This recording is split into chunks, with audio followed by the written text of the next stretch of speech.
Hello everyone, मेरा नाम है Tasawwur Ijaz and welcome to 36 video of 3D animation course by 3DX mentor. Last video में मैंने आपको पब्लिक चेयर्स का 3D मॉडल बनाना सिखाया था और मिरर मॉडिफायर का यूज़ करना भी सिखाया था।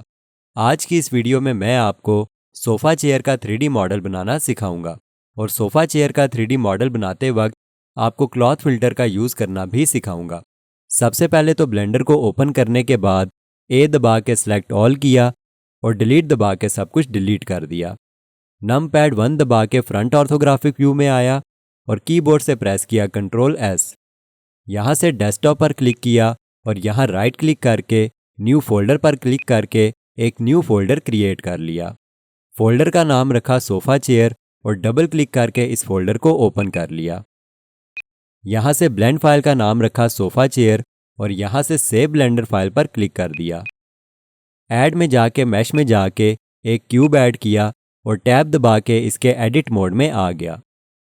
3D व्यू पोर्ट में साइड पर क्लिक किया ताकि सब कुछ डीसेलेक्ट हो जाए और 3D व्यू पोर्ट में इतना रोटेट कर लिया। सी दबा के सर्कल सिलेक्शन टूल को एक्टिवेट किया और इन चारों वर्टिसेस पर क्लिक करके इन चारों वर्टिसेस को सर्कल सिलेक्शन टूल से सिलेक्ट कर लिया। इन चारों वर्टिसेस को सिलेक्ट करने के बाद राइट क्लिक करके सर्कल सिलेक्शन टूल को डीएक्टिवेट किया और कीबोर्ड से डिलीट बटन दबा के वर्टिसेस पर क्लिक करके इन वर्टिसेस को डिलीट कर दिया। कीबोर्ड से 3 बटन दबा के फेस सिलेक्शन मोड में आया और इस फेस को सिलेक्ट कर लिया। नमपैड 1 दबा के फ्रंट ऑर्थोग्राफिक व्यू में आया और मूव वाले गिज्मो से इस फेस को यहाँ ऊपर मूव कर दिया। 3D व्यू पोर्ट में इतना रोटेट किया और जूम और मूव करके इस फेस के इतना पास आ गया। इस फेस पर राइट क्लिक करके यहाँ से सब डिवाइड पर क्लिक कर दिया और नमपैड 1 दबा के फ्रंट ऑर्थोग्राफिक व्यू में आ गया। ई दबा के इसे इतना एक्सट्रूड किया और एक्सट्रूड करने के बाद एस दबा के इसे इतना स्केल कर दिया। अब 3D व्यू पोर्ट में इतना रोटेट किया और डिलीट दबा के फेसेस पर क्लिक करके इन फेसेस को डिलीट कर दिया। नमपैड 1 दबा के फ्रंट ऑर्थोग्राफिक व्यू में आया और शिफ्ट वाला बटन दबा के इन फ्रंट वाले दोनों फेसेस को सिलेक्ट कर लिया। 3D व्यू पोर्ट में इतना रोटेट किया और डिलीट दबा के फेसेस पर क्लिक करके इन दोनों फेसेस को भी डिलीट कर दिया। अब नमपैड 7 दबा के टॉप ऑर्थोग्राफिक व्यू में आया, 1 दबा के वर्टेक्स सेलेक्ट मोड में आया और इन दोनों वर्टिसेस को सिलेक्ट कर लिया। जी दबा के वाई दबा के नमपैड से 0.5 प्रेस किया और लेफ्ट क्लिक करके एक्शन कंफर्म कर दिया। कीबोर्ड से 2 बटन प्रेस करके एज सेलेक्ट मोड में आया और शिफ्ट बटन दबा के इन ऊपर वाले दोनों एजेस को एक साथ सिलेक्ट कर लिया। नमपैड 1 दबा के फ्रंट ऑर्थोग्राफिक व्यू में आया और ई दबा के जेड दबा के इसे इतना एक्सट्रूड कर लिया। नमपैड 3 दबा के साइड ऑर्थोग्राफिक व्यू में आया और मूव वाले गिज्मो से इस एज को यहाँ पीछे मूव कर दिया। टैब दबा के ऑब्जेक्ट मोड में आया और 3D व्यू पोर्ट में इतना रोटेट कर लिया। कीबोर्ड से प्रेस किया कंट्रोल एस ताकि जितना काम मैं कर चुका हूँ वो सेव हो जाए। अब यहाँ से चेयर को सिलेक्ट किया और यहाँ से मॉडिफायर्स में जाके ऐड मॉडिफायर्स में जाके जनरेट में जाके sub division surface modifier add कर दिया। यहाँ से इसके लेवल्स को 2 करके इस मॉडिफायर को अप्लाई भी कर दिया। अब दोबारा से इस चेयर को सिलेक्ट करके ऐड मॉडिफायर में जाके जनरेट में जाके सॉलिडिफाई मॉडिफायर ऐड कर दिया और यहाँ से थिकनेस की वैल्यू को 0.18 कर दिया और यहाँ इस एरो पर क्लिक करके सॉलिडिफाई मॉडिफायर को भी अप्लाई कर दिया। चेयर को सिलेक्ट करके टैब दबा के इसके एडिट मोड में आया और माउस कर्सर को यहाँ ला के कंट्रोल आर दबा के 2 बार क्लिक करके यहाँ एक लूप कट ऐड कर लिया। एस दबा के इस लूप कट को माइनर सा स्केल किया और 3D व्यू पोर्ट में साइड पर क्लिक कर दिया ताकि सब कुछ डीसेलेक्ट हो जाए। कीबोर्ड से 1 बटन दबा के वर्टेक्स सेलेक्ट मोड में आया और शिफ्ट वाला बटन दबा के इन वर्टिसेस को एक साथ सिलेक्ट कर लिया। स्क्रीन पर देखते जाओ और जो जो वर्टिसेस मैं सिलेक्ट कर रहा हूँ आपने भी वही वाली वर्टिसेस सिलेक्ट करनी है। इन वर्टिसेस को सिलेक्ट करने के बाद कंट्रोल शिफ्ट बी दबा के इन वर्टिसेस को इतना बेवल किया और लेफ्ट क्लिक करके एक्शन कंफर्म कर दिया। अब कीबोर्ड से 2 बटन दबा के एज सेलेक्ट मोड में आया और कीबोर्ड से शिफ्ट वाला बटन दबा के इन तमाम एजेस को सिलेक्ट कर लिया। स्क्रीन पर देखते जाओ और जोन जोन से एजेस मैं सेलेक्ट कर रहा हूँ आपने भी इन्हीं एजेस को सिलेक्ट करना है।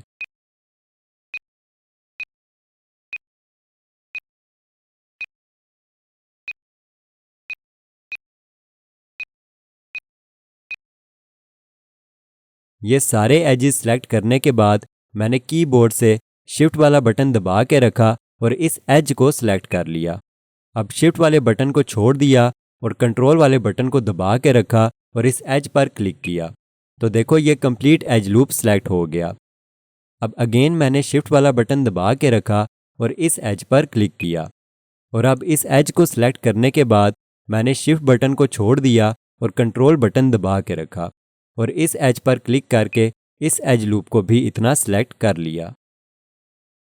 अब फिर से मैंने शिफ्ट वाला बटन दबा के इस एज पर क्लिक किया और इस एज को सिलेक्ट करने के बाद शिफ्ट बटन छोड़ के कंट्रोल बटन दबा के इस वाले एज पर क्लिक करके इस एज लूप को सिलेक्ट कर लिया।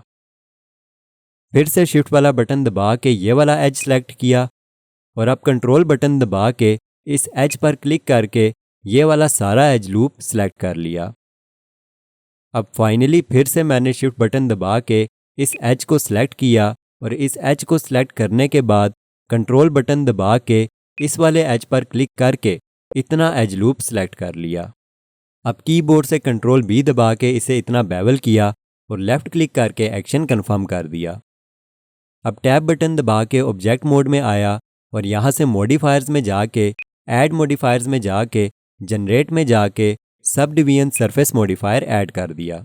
यहाँ से इसके लेवल्स को 3 किया और इस मॉडिफायर को अप्लाई भी कर दिया। अब यहाँ से इस ड्रॉप डाउन मेन्यू पर क्लिक करके स्कल्पटिंग वाले मोड में आ गया। यहाँ स्क्रॉल डाउन करके क्लॉथ फिल्टर वाला ये वाला ब्रश सेलेक्ट कर लिया और यहाँ से फेस सेट्स वाली ऑप्शन में जाके face sets from edit mode selection वाली ऑप्शन चूज़ कर ली। यहाँ से फिल्टर टाइप में जाके इन्फ्लेट चूज़ किया और यहाँ से यूज़ फेस सेट्स को टर्न ऑन कर दिया। अब ब्रश को यहाँ ला के माउस का लेफ्ट क्लिक दबा के रखा और माउस को ऊपर नीचे मूव किए बिना ही सिर्फ राइट साइड आगे की तरफ आराम आराम से मूव किया।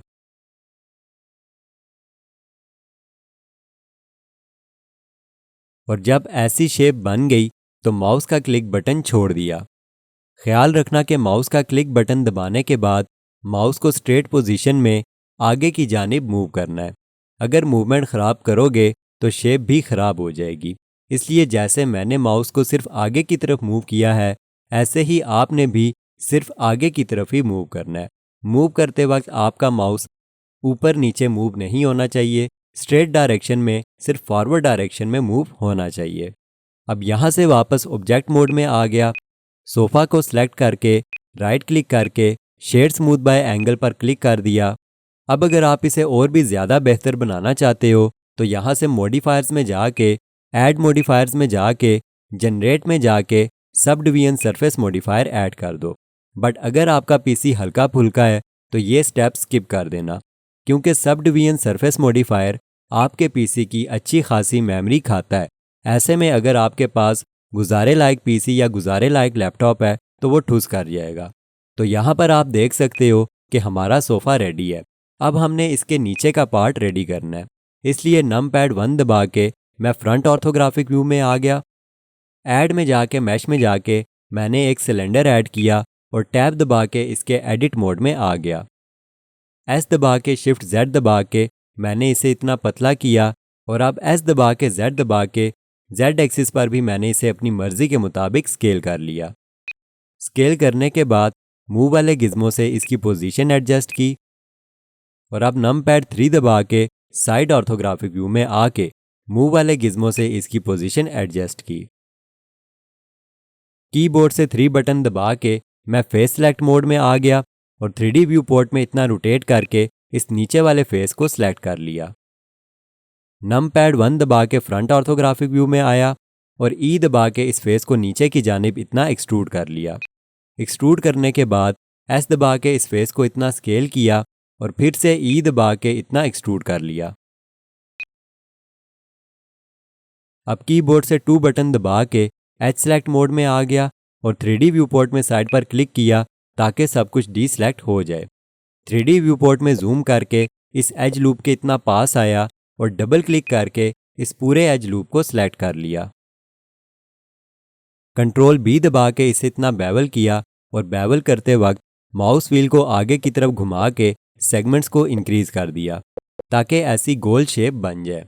लेफ्ट क्लिक करके एक्शन कंफर्म किया और टैब दबा के ऑब्जेक्ट मोड में आ गया।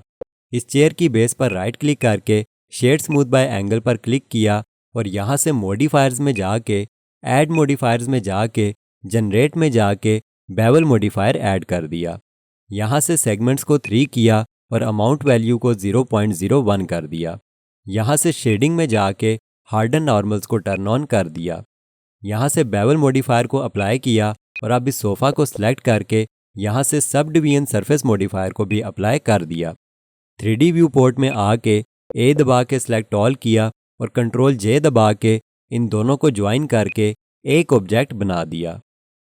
तो यहाँ पर आप देख सकते हो कि हमारी सोफ़ा चेयर का बेहतरीन सा 3D मॉडल रेडी है। नमपैड 1 दबा के मैं फ्रंट ऑर्थोग्राफिक व्यू में आया, सोफ़ा चेयर को सिलेक्ट किया और मूव वाले गिज़्मो से इसे यहाँ ऊपर मूव करके 3D फ्लोर पर रख दिया। और अब इस सोफ़ा चेयर की टेक्सचरिंग करने के लिए यहाँ से शेडिंग पर क्लिक करके मैं शेडिंग वर्कस्पेस में आ गया। यहाँ से सोफ़ा चेयर को सिलेक्ट किया, यहाँ से मटेरियल प्रॉपर्टीज़ पैनल में आया, प्लस आइकन पर क्लिक करके स्लॉट ऐड की, न्यू पर क्लिक करके मटेरियल ऐड किया और डबल क्लिक करके इसका नाम रखा सोफ़ा। दोबारा से प्लस आइकन पर क्लिक करके स्लॉट ऐड की, न्यू पर क्लिक करके मटेरियल ऐड किया और डबल क्लिक करके इसका नाम रखा बेस।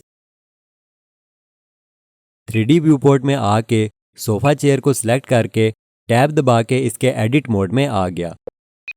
3 बटन दबा के फेस सेलेक्ट मोड में आया और यहाँ से माउस को इस बेस के किसी भी एक फेस पर ला के L बटन दबा के इस बेस को लिंक डिसेलेक्ट कर लिया और यहाँ से बेस वाले मटेरियल को सिलेक्ट करके यहाँ से असाइन पर क्लिक कर दिया और अब टैब दबा के ऑब्जेक्ट मोड में आ गया। अब यहाँ से कैमरा आइकन पर क्लिक किया और कलर मैनेजमेंट में जाके लुक को वेरी हाई कंट्रास्ट कर दिया और अब यहाँ से मटेरियल प्रॉपर्टीज़ पैनल में आके सोफ़ा वाले मटेरियल को सिलेक्ट करके BSDF के बेस कलर में जाके इसे थोड़ा लाइट ब्लैक सा कलर दे दिया। अब यहाँ से बेस वाले मटेरियल को सिलेक्ट किया, मेटालिक की वैल्यू को 1 किया और रफनेस की वैल्यू को 0.2 कर दिया। तो यहाँ पर आप देख सकते हो कि हमारी सोफ़ा चेयर का बेहतरीन सा 3D मॉडल रेडी है। मेरी आज की वीडियो में मैंने आपको सोफ़ा चेयर का 3D मॉडल बनाना सिखाया और सोफ़ा चेयर का 3D मॉडल बनाते वक्त मैंने आपको वर्टिसेस को बेवल करना भी सिखाया। याद रखना कि एजेस को हम कंट्रोल बी दबा के बेवल करते हैं, जबकि वर्टिसेस को हम कंट्रोल शिफ्ट बी दबा के बेवल करते हैं। साथ ही साथ मैंने आपको क्लॉथ फिल्टर का यूज़ करना भी सिखाया। नेक्स्ट वीडियो में मैं आपको ब्लेंडर के एक एरर के बारे में बताऊंगा और उस एरर का सलूशन भी बताऊंगा। जिन लोगों के पास 6th जनरेशन से नीचे का पीसी या लैपटॉप है, ये एरर उनके पीसी या लैपटॉप में आ रहा है, इसलिए नेक्स्ट वीडियो में हम इस एरर के सलूशन के बारे में बात करेंगे।